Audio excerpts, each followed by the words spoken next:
Alright, so you're looking at the inside of the fairing right now. There's a quite a large crack that was actually there when I bought the bike.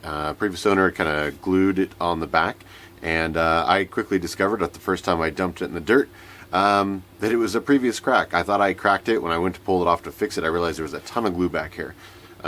So what you're looking at now is after I just sort of scraped and roughed up the edges, got rid of some of the spray paint that I had on there. Previously I just put a little bit of Gorilla Glue epoxy, which I really like this epoxy. However, after I tightened it down, I don't think that the I don't know what you call it, the superstructure, the metal pieces behind the fairing that actually hold the fairing on, I don't think they're really straight anymore. So I have a feeling when I screw these down, it's torquing the plastic not in a perfectly straight fashion, if that makes any sense at all. But today what I thought we would do is I did buy a plastic only epoxy. This is JB Weld, but only because I was at the hardware store anyway. Otherwise I would do it with the Gorilla and wouldn't have any qualms with that. I really like that epoxy. But what I thought I would do is we're going to take, I want to try to reinforce this with something. And I have a good friend that actually uses dryer sheets for a lot of his fiberglass projects.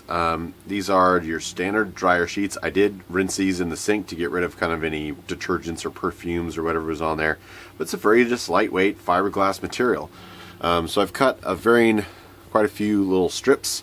And I think what I'm going to do is just start loading in a fair bit of epoxy. I'll put some gloves on and I'll kind of press these in and just see how many we can get to kind of cover that hole. I might, depending on as it dries, I might have to re-drill out that hole, but we'll just see if that helps, and we'll come back down the road and check in to see if it actually worked or if it re-cracked or whatever happened. So I'm only going to do it on the inside, just to keep the aesthetics from the outside, even though it's KLR, that doesn't really matter.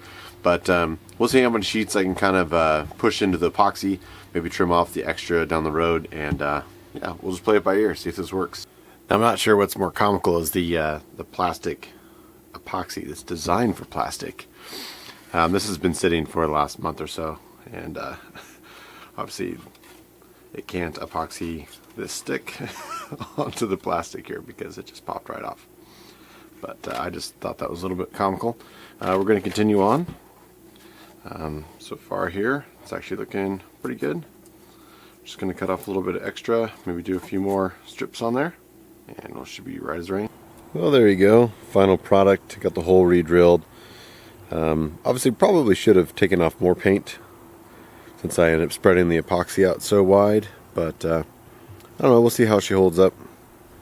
It's just a test. Pretty easy to do.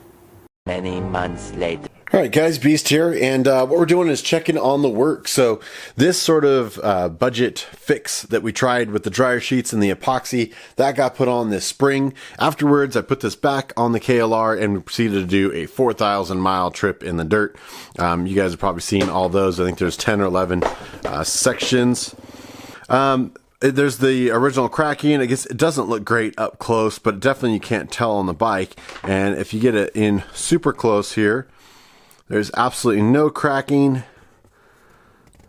none of it. Now, if memory serves me, I don't think I crashed at all on this trip. So there was no direct contact with the ground or the fairing, which is originally what created that crack in the first place. The previous owner had the crack. He glued it. I kept breaking the glue and over and over and over again. So yeah, I don't think I crashed. It doesn't mean that I didn't run into bushes and it didn't fall over. It just didn't take a direct hit, I don't think. So time will tell. But it's certainly a really cool way to do that. I think the only other thing I was going to try if this didn't work is doing the just plastic welding with zip ties. And you can probably Google, Google YouTube and probably find somebody doing that. If down the road I find a need, I may try it myself and we'll do a video for it. But hey, dryer sheets and epoxy. Thumbs up. Hey guys, just want to give you a huge thank you for the continued support that you always give me.